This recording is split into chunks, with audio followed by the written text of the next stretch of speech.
We need to safeguard 16 and 17-year-olds from child abuse and child sexual exploitation because they are still children. Despite the age of consent being 16, there still needs to be a recognition that they could be in an abusive or exploitative relationship, and they need an appropriate response. They need help to get out of those relationships and move to a place of safety.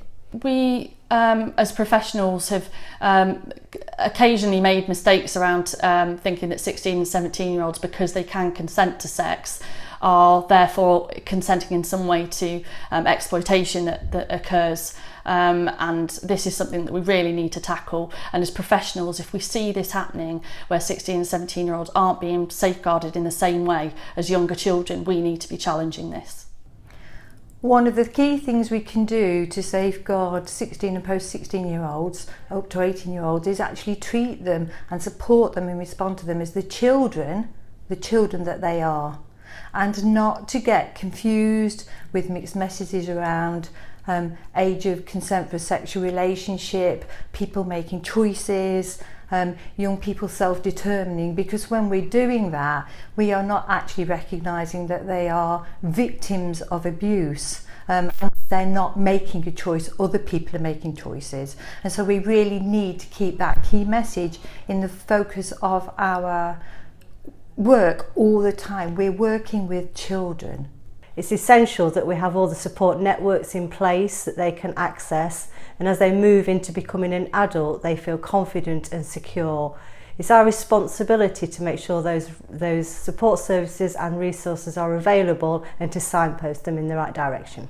It's very important that we remember that under the age of 18 they are still children, and regardless of age can suffer significant harm through sexual exploitation.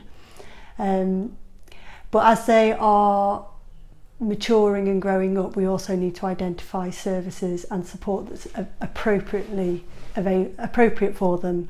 It's also important to note that children and young people, although they move it to become an adult when they're 18, they may still be involved in abusive relationships or exploitative relationships.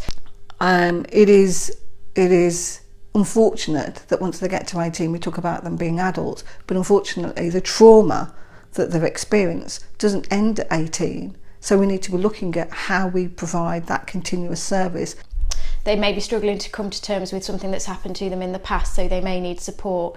It's kind of like one day you're 17 and the next day you're 18, and it doesn't mean that things have necessarily changed for you. You might need support to enable you to move forwards. There are so many young people that would benefit from the therapeutic services, being able to make sure that they understand that what's taken place is not their fault, that they were children, that they were manipulated, that as much as we talk about 16 being the age of consent, they are still children, and they're being taken advantage of, and having those therapeutic services will actually help them work through that.